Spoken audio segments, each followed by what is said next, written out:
एक पहलू यह है कि लोकसभा में विपक्ष के नेता और कांग्रेस के सर्वोच्च नेता राहुल गांधी ने ये मांग की है कि ये ऑन स्क्रीन मार्किंग है, OSM, और इससे जुड़ी हुई हैदराबाद की CETP, हाँ, ये कोम्ट नाम की पकड़ी गई थी, हाँ, कुछ गड़बड़ करती हुई, हाँ, और नए नाम से उसको दोबारा नियुक्त कर लिया, दोबारा नियुक्त कर दिया गया है। अच्छा, कैलेबरेना टेक्नोलॉजी अनियमितताओं में पकड़ी गई थी, अब ये इस नाम से हो गई। इसका एक ऑन मार्क सिस्टम है, वो ऑन स्क्रीन मार्किंग में साफ दिखाई पड़ रहा है। मतलब उसके अंदर भारत सरकार की और CBSE की मर्जी के बिना, शिक्षा मंत्रालय की मर्जी के बिना तो काम नहीं कर सकती है। जाहिर है कि ये इसके अंदर शामिल है इसके अंदर। तो इसका मतलब यह है कि बड़े पैमाने पर इसमें भ्रष्टाचार भी है। पेपर लीक में तो भ्रष्टाचार ही तो स्पष्ट हो ही गया है। उसके अंदर तो बहुत बड़े पैमाने पर हजारों करोड़ रुपए का, करोड़ों के वारे नारे हो रहे हैं, गैंग काम कर रहे हैं। CBSE में भ्रष्टाचार है, इसके भी संकेत स्पष्ट रूप से दिखाई पड़ रहे हैं। तो ऐसी स्थिति में राहुल गांधी ने मांग की है कि भाई एक SIT, एक स्पेशल इन्वेस्टिगेटिव टीम इसमें गठित की जानी चाहिए, और जिसके, जैसे आपने कहा भी, कि एक बड़ी कमेटी गठित की जानी चाहिए, इसका सरकार से कोई संबंध ना हो। अच्छा, अब राहुल गांधी भी इस मांग को उठा रहे हैं। दूसरे देखने की बात यह भी है इसके अंदर कि शिक्षा का पूरा विभाग जो है ना, शिक्षा की पूरी दुनिया राष्ट्रीय स्वयंसेवक संघ के हाथों में है। यही तो मैं कह रहा हूं, एकमात्र विभाग है जिसकी 100% जिम्मेदारी राष्ट्रीय स्वयंसेवक संघ पे है। मैं धर्मेंद्र प्रधान को मोहन भागवत का प्रतिनिधि मानता हूं। धर्मेंद्र प्रधान मोहन भागवत की मर्जी के बिना देश में शिक्षा मंत्री या मानव संसाधन मंत्री, पहले इसको कहते थे, वो नहीं बन सकता। इस देश में किसी भी विश्वविद्यालय का कुलपति जब संघ कहता है तब बनता है। प्रोफेसरों की नियुक्ति, असिस्टेंट प्रोफेसरों की नियुक्ति संघ के कहने पे होती है। यूनिवर्सिटियों के जो हेड ऑफ द डिपार्टमेंट हैं वो संघ के कहने पर तय किए जाते हैं। यूनिवर्सिटियों की जो एकेडमिक काउंसिल्स होती हैं, उनके जो बोर्ड होते हैं, वो सारे के सारे संघ के कहने पर बनाए जाते हैं। संघ वाले लोग ही उसमें भरे रहते हैं। उसमें अगर पूरा एक एकेडमिक काउंसिल है और उसमें संघ का कोई एक प्रतिनिधि है, तो वो जो कहता है सब लोग उसके पालन करते हैं। ये रोज हम दिल्ली यूनिवर्सिटी में और दूसरी जगहों पर ये नजारा देखते हैं। इसका मतलब है इसकी जिम्मेदारी धर्मेंद्र प्रधान, नरेंद्र मोदी पर तो है ही, साथ में मोहन भागवत के ऊपर भी इसकी जिम्मेदारी है। और ये सब लोग मिलके क्या कबाड़ा कर रहे हैं इस देश का। कमाल ही है तो। देखिए, ऐसा है भाई जी, आप ठीक कह रहे हैं बिल्कुल। हाँ, ना सिर्फ एजुकेशन के क्षेत्र में बल्कि कल्चर के क्षेत्र में भी उनकी नियुक्तियां होती हैं। बिल्कुल, कल्चर और एजुकेशन उनके प्राथमिक एजेंडा पे आते हैं, क्योंकि ये जो सिस्टम है, ये जो आज की इस्टेब्लिशमेंट है, इसका मुख्य उद्देश्य है to change the mind of India और capture the mind of India और control the mind of India.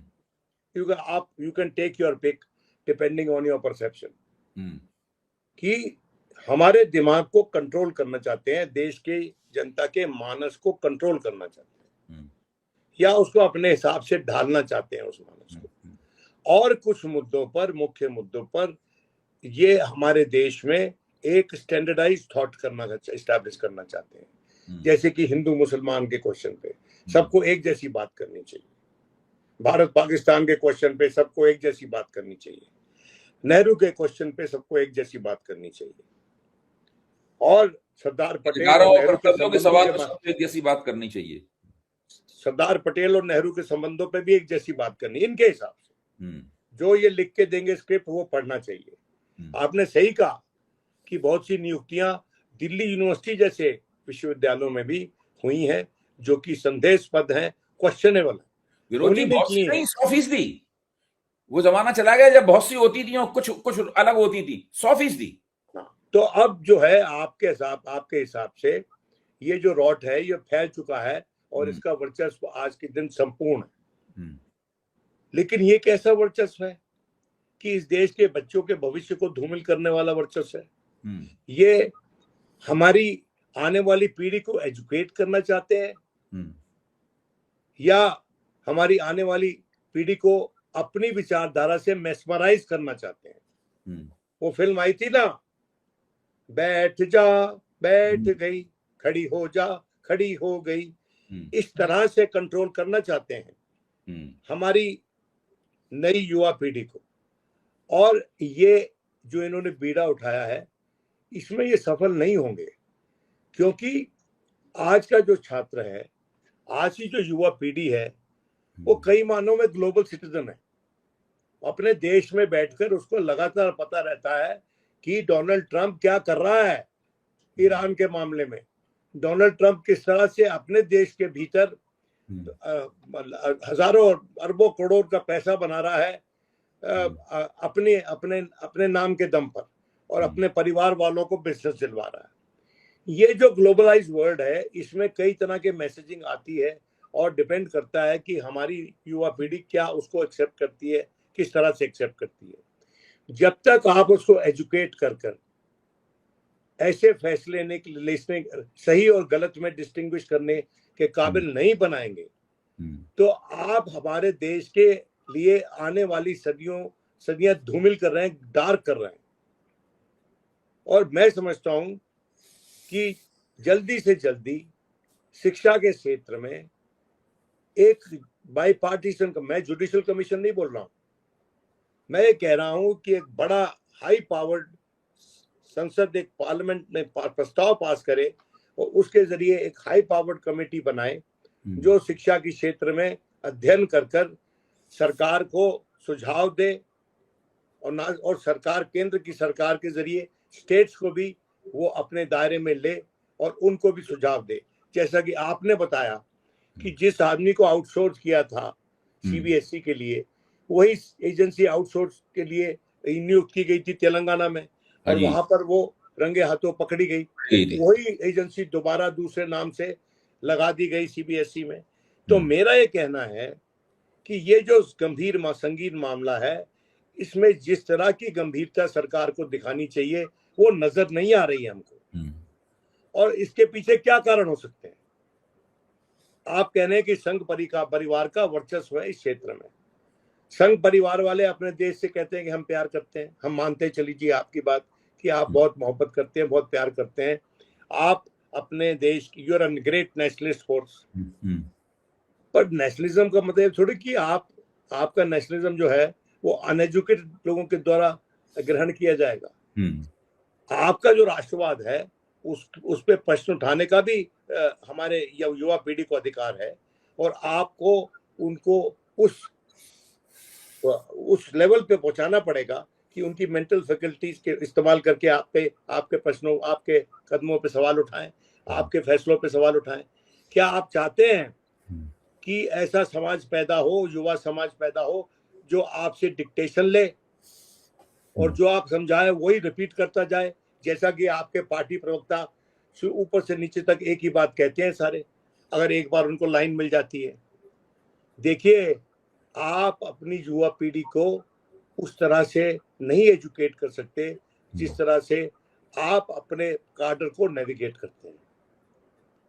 अब जिस तरह से अपने कार्डर्स को नेविगेट करते हैं, उस तरह से हमारी युवा पीढ़ी को ये एजुकेट करना चाहते हैं, जो कि एक इम्पॉसिबिलिटी है, और इस देश के साथ मैं समझता हूँ बहुत बड़ा अन्याय है।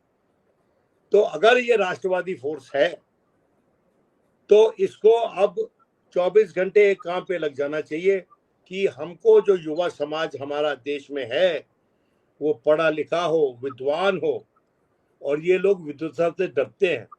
जो विद्वता इनसे डिसएग्री करती है, ये उससे डरते हैं। ये किसी भी बार बार कहता करते हैं, ये इनके समर्थन करने, अगर कोई रियल में विद्वान, वास्तव में विद्वान है और इनका विद्वत्तापूर्ण समर्थन कर रहा है, यानी उसके पास कुछ अनूठे तर्क हैं, उनको समझ में नहीं आते हैं। नहीं, ये उससे डर जाएंगे, अरे ये तो ऐसी बात बोल रहा है ये जो हमने सोची नहीं थी, भले ही इनके पक्ष में बोल रहा हो। तो ये इनका दिमाग पूरी तरीके से कुंद है। ये मूर्खों का साम्राज्य स्थापित करना चाहते हैं। यही तो बदकिस्मती है। हाँ, देखो, एक बार हमको किसी हमारे सीनियर ने बोला था कि बॉसेस की बात हो रही थी, that a second rate boss will only promote a third rate subordinate. A second rate establishment will only promote third rate people. Mediocrity का वर्चस्व होगा, ब्रिलियंस का नहीं होगा, और ब्रिलियंस ये देश से पलायन करेगी। जो अच्छे पढ़े लिखे लोग होंगे वो यहाँ पर अपना जीवन यापन करने की प्लानिंग नहीं करेंगे, ये देश छोड़कर बाहर चले जाएंगे। ऑलरेडी अनेकों लोग जा रहे हैं देश छोड़कर, जो बाहर में विद्वता हासिल करते हैं, बाहर में पढ़ाई करते हैं। हम चाहते हैं कि वो वापस आए, लीडरशिप रोल्स लें, एजुकेशन सेक्टर में लीडरशिप रोल्स लें। लेकिन क्या वह उनको वो आबो हवा दे रहे हो आप? क्या वो एनवायरनमेंट दे रहे हो आप? नहीं दे रहे हो।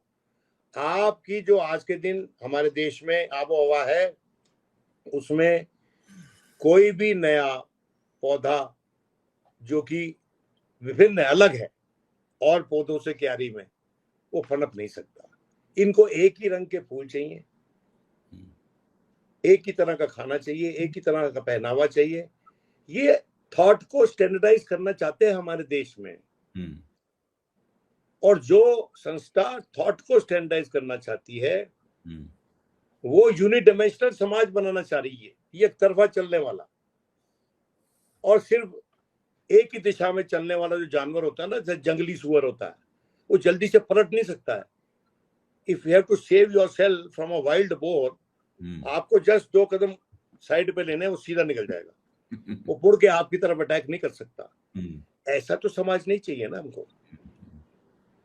हमको we need supple bodies, we need flexible minds, जो जिनकी की दिमाग की खिड़कियां खुली है, जैसे बापू ने कहा था कि अपने टर्म्स में मैं जिंदा रहूंगा, अपना जीवन यापन करूंगा, लेकिन नई विचारधारा को ग्रहण करने के लिए मेरे दिमाग की खिड़कियां खुली रहेंगी।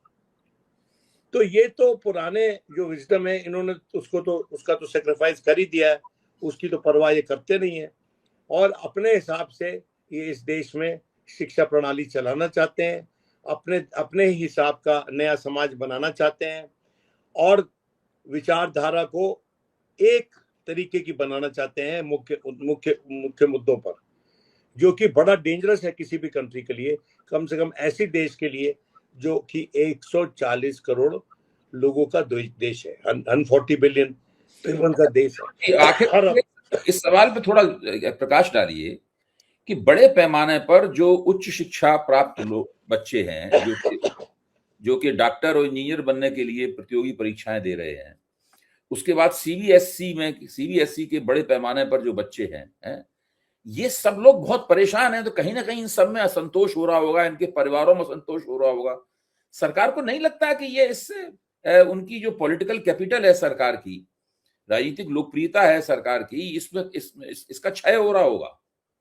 अरे भैया, इनको अपनी पॉलिटिकल कैपिटल लेके जाए जहां जाना है। इस देश की जो कैपिटल है, इस देश की इंटेलेक्चुअल कैपिटल है, इस देश की सामर्थ्य जो है, इसकी जो विद्वता है, इसका पढ़ा हुआ समाज बनाने की एक उद्देश्य किसी भी देश का होता है, उसकी बात करें ना। जो नेशनल गोल्स हैं हमारे, उनको डिफीट कर रहे हैं। किसी भी देश के नेशनल गोल होते हैं, सरकारें बदलने से वो नेशनल गोल बदलते नहीं है। If you want 100% literacy in a country, वो नेशनल गोल तो रहेगा ना। अगर इनकी ये पॉलिसी है अंदर से कि भाई हमको इतना पढ़ा लिखा समाज नहीं चाहिए कि वो केरला बन जाए और हमको कभी इलेक्ट ही ना करे, ये भी हो सकती है चिंता, क्योंकि केरला में 100% लिटरेसी है, वहां पर इनकी 3 सीट है, वो भी बड़ी मुश्किल से आई है। हो सकता है कल को वहां भी अपना वर्चस्व बना लें। लेकिन मेरे कहने का मतलब ये है कि आप इस देश में कुछ मुद्दों को राजनीति से अलग रखें।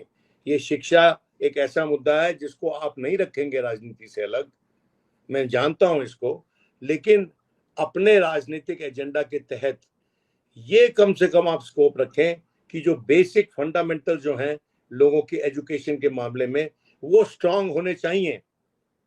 और अगर उसको कोई विचारधारा कोई चुननी है तो उसके पास वो इस बात के लिए सक्षम होना चाहिए बच्चा हमारा कि उसको कौन सी विचारधारा चुननी है। उसको संघ वाली चुननी है, कांग्रेस वाली चुननी है, लेफ्ट वाली चुननी है, समाजवादियों वाली चुननी है, कौन सी चुननी है? भाई एक जमाना होता था भाई जी कि हम तो कहते थे भाई you name a fruit and I have it in my country, you name a weather condition and I have it in my country, and you name a political thought and I have it in my country. हमारे यहाँ तो ट्रॉट्सकीइट्स भी होते थे। इनके यहाँ जो एक एमएलए बना है अभी बंगाल में, वो तो ट्रॉट्सकीइट होता था संघी बनने से पहले, स्वपन दास गुप्ता। हाँ, तो सुन ले ना, उनसे भी सुन ले। उनसे भी कुछ जांच पड़ताल कर लें। तो मैं ये समझता हूं कि आपके सानिध्य में पढ़े लिखे लोग भी अगर अनपढ़ हो जाएंगे, अपना मस्तिष्क अपना दिमाग इस्तेमाल करना बंद कर देंगे, तो ये आपके लिए भी अच्छा नहीं है। सही बात। और आपके लिए अच्छा नहीं है और देश के लिए अच्छा नहीं है, क्योंकि आप आज के दिन सत्तारूढ़ संस्था से जुड़े हुए हैं, तो ये तो आपका परम कर्तव्य बनता है, आपका राष्ट्रवाद है कि आप एक पढ़ा लिखा समाज का निर्माण करें जो खड़े होकर आपसे डिसएग्री कर सके सिविलाइज्ड टर्म्स में। वो आप तो ऐसा चाहते नहीं है।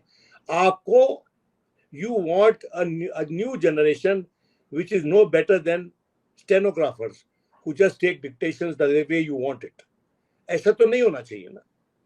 उसको स्टेनोग्राफर को आपको कभी कभी बता देना चाहिए कि ये शब्द आपने गलत इस्तेमाल किया, ये मत कीजिए शब्द इस्तेमाल, इसी तरह ये शब्द इस्तेमाल कर लीजिए।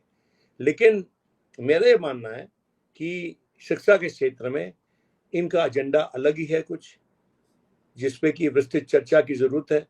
और उस इनके जो परिधि से एजुकेशन पॉलिसी बाहर निकालकर और एक ऐसे नॉन बाईपार्टीसन कमीशन या कमेटी के नीचे लगा दी जाए जिससे कि नया ब्लूप्रिंट वो दें कि किस तरह से हमारे देश में टेस्टिंग होनी चाहिए, किस तरह से करिकुलम बनाना चाहिए, कितने बरस का कोर्स होना चाहिए, ग्रेजुएशन का, पोस्ट ग्रेजुएशन का, और जो हमारी इंस्टीट्यूशन एजुकेशनल इंस्टीट्यूशंस, उनके पास क्या इंस्टॉल्ड कैपेसिटी होनी चाहिए कि उनको वो लाइसेंस दिया जाए कि आप इस लेवल तक बच्चों को पढ़ा सकते हैं।